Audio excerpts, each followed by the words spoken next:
नमस्कार। SPT news में आपका स्वागत है। पेश है 24 नवंबर सुबह 6:15 बजे राजस्थान की 15 बड़ी खबरों में। लंबे इंतजार के बाद राजस्थान शिक्षा विभाग ने राज्य भर के 620 प्रिंसिपल के ट्रांसफर कर लिए हैं। सख्ती दिखाते हुए शिक्षा विभाग ने पिछले दिनों जारी 5000 प्रिंसिपल की ट्रांसफर लिस्ट में ज्यादा संशोधन नहीं किए हैं। 700 से ज्यादा प्रिंसिपल अपने तबादला आदेश में संशोधन का इंतजार कर रहे थे, लेकिन अधिकांश को निराशा ही हाथ लगी।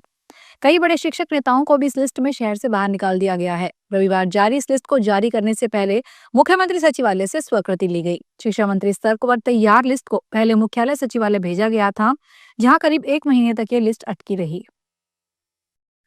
प्रधानमंत्री नरेंद्र मोदी ने रविवार को जोहान्सबर्ग में G20 समिट के दौरान जमैका के अपने समकक्ष एंड्रयू होलनेस के साथ बातचीत की और कैरेबियाई देश के साथ भारत के मजबूत और बढ़ते रिश्तों को पक्का किया।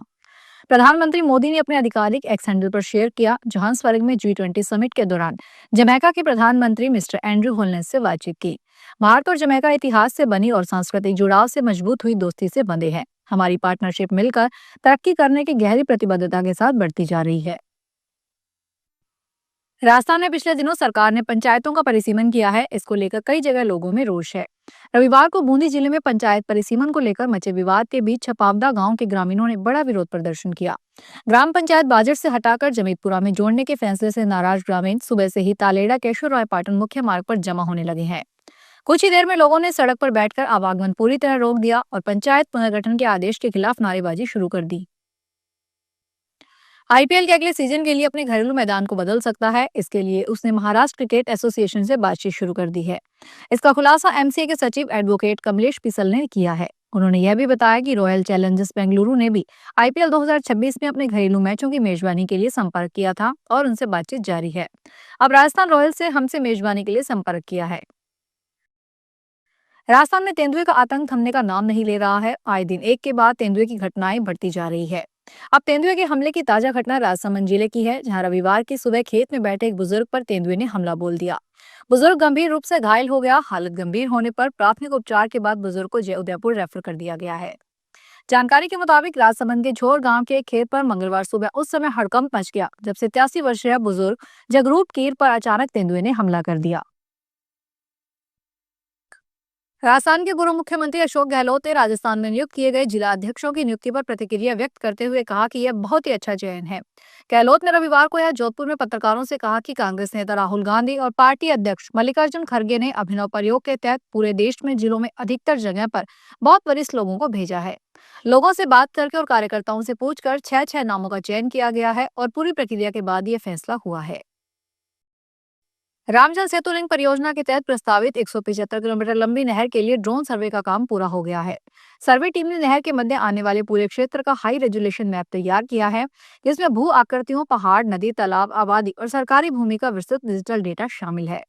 अब अलवर जिला प्रशासन जमीन अलॉटमेंट प्रक्रिया को अंतिम रूप देने की तैयारी में जुट गया है। सर्वे के आधार पर तय होगा कि नहर किन हिस्सों से गुजरेगी, कौन कौन सी जगह तकनीकी रूप से चुनौतीपूर्ण है और किन स्थानों पर संरचनात्मक बदलाव की जरूरत होगी। सब शक्ति आर्मी वुमेन वेलफेयर एसोसिएशन और स्पेशल ओलंपिक भारत के सहयोग से 25 और 26 नवंबर 2025 को जयपुर सैन्य स्टेशन में स्पेशल एथलेटिक्स मीट का आयोजन कर रहा है। यह स्टेट गेम्स एथलेटिक्स 2025 पूरे राजस्थान राज्य के विशेष बौद्धिक क्षमताओं वाले युवा खिलाड़ियों के लिए आयोजित की जा रही है। इस स्पेशल एथलेटिक्स मीट में राजस्थान के विभिन्न जिलों से आए कुल 232 उत्साही खिलाड़ी 60 ट्रैक और फील्ड प्रतियोगिताओं में भाग लेंगे, जिनमें ट्रैक रेस, जेवेलियन थ्रो और शॉटपुट जैसी प्रतियोगिताएं शामिल है। इस कार्यक्रम का उद्घाटन उप मुख्यमंत्री दिया कुमारी करेंगी। राजस्थान में इन दिनों सुबह का मौसम तेजी से बदल रहा है। उत्तर पश्चिमी दिशा से आ रही ठंडी हवाओं ने प्रदेश के कई इलाकों में सुबह की विजिबिलिटी कम कर दी है। मौसम विभाग का कहना है कि अब लोगों को सुबह सुबह ट्रैफिक के दौरान और ज्यादा सावधानी बरतने की आवश्यकता है। राजस्थान के ज्यादातर इलाकों में सुबह शाम तेज ठंड पड़ रही है, वहीं दिन में अच्छी धूप खिल रही है। मौसम विभाग के अनुसार अगले कुछ दिनों तक प्रदेश में मौसम ड्राई बना रहेगा और हवा की दिशा में कोई बड़ा बदलाव नहीं होगा। इस वजह से सुबह के समय हल्की धुंध और ठंडक का असर जारी रह सकता है। आगामी 10 दिसंबर को जयपुर में आयोजित होने जा रहे प्रवासी राजस्थानी दिवस 2025 के अवसर पर राजस्थान के औद्योगिक विकास और भविष्य की संभावनाओं पर केंद्रित एक विशेष सत्र का आयोजन किया जाएगा। इस सत्र का उद्देश्य प्रवासी राजस्थानी समुदाय के सहयोग से राज्य के औद्योगिक परिदृश्य को नई दिशा देना और दीर्घकालिक साझेदारी को मजबूती प्रदान करना है। यह सत्र प्रवासी राजस्थानी समुदाय के सहयोग से राजस्थान के औद्योगिक परिदृश्य में बदलाव की थीम पर आधारित होगा, जिसमें देश और विदेश में विभिन्न क्षेत्रों से उल्लेखनीय योगदान वाली औद्योगिक हस्तियां भाग लेगी। जोधपुर के बिलाला शहर के कृषि उपज मंडी में नई सौंफ की फसल आने से मंडी परिसर में खुशी की लहर दौड़ गई है। मंडी में व्यापारी नई फसल की पूजा अर्चना कर गुड़ और पुष्प चढ़ाकर शुभकामनाएं दी और एक दूसरे का मुंह मीठा कराकर बोली शुरू की। पहली नई सौंफ की खेप 61,111 रुपए प्रति क्विंटल की रिकॉर्ड की बोली पर बिकी। किसान मोहनलाल राठौड़ ने अपने खेत में सौंफ की उपज मंडी में लाकर व्यापारियों के लिए पेश की। बोली की शुरुआत 25,000 रुपए प्रति क्विंटल से हुई और मुहूर्त में यह बढ़कर 61,111 रुपए प्रति क्विंटल तक पहुंच गई। राजस्थान प्रदेश कांग्रेस कमेटी के अध्यक्ष गोविंद सिंह डोटासरा के भरतपुर आगमन पर कांग्रेस कार्यकर्ताओं ने अपार उत्साह के साथ उनका भव्य स्वागत किया। डोटासरा एक निजी वैवाहिक कार्यक्रम में शामिल होने के लिए भरतपुर आए थे, लेकिन उनके आगमन को कांग्रेस ने शक्ति प्रदर्शन में बदल दिया। लोधावाड़ी टोल प्लाजा पर स्वागत कार्यक्रम ने विशाल रूप ले लिया, जहां नवनियुक्त जिला अध्यक्ष धीरेज सूपा के नेतृत्व में जिले की भारी तादाद में कांग्रेस जन जमा हुए। कार्यकर्ताओं ने अपने अध्यक्ष के सम्मान में 21 किलो की बड़ी माला पहनाई, साथ ही पुष्पगुच्छ और माला पटका भेंट कर उनका जोरदार स्वागत किया। नगर विकास न्यास दौसा बांदीकुई की बैठक जिला कलेक्टर और न्यास अध्यक्ष देवेंद्र कुमार की अध्यक्षता में आयोजित हुई। इसमें बांदीकुई क्षेत्र में नई आवासीय योजना विकसित करने और खेड़ली सूरजपुरा आवासीय योजना में बिजली, पानी और सड़क जैसी मूलभूत सुविधाओं के विकास को लेकर विस्तृत चर्चा की गई।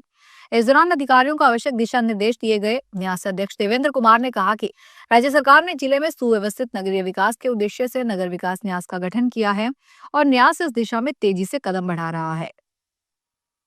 भरतपुर के भुसावल थाना इलाके में स्थित बाणगंगा नदी के किनारे सूखे पेड़ों में आग लग गई। दोपहर 2 बजे आग लगना शुरू हुई, जिस पर देर शाम तक काबू पा लिया गया। मौके पर भुसावल प्रशासन और दमकल की 7 गाड़ियां पहुंची और आग बुझाई। बाणगंगा नदी इलाके में इंडियन ऑयल कॉर्पोरेशन की पाइपलाइन भी जा रही है। ऐसे में प्रशासन ने सतर्कता बरतना शुरू कर दिया।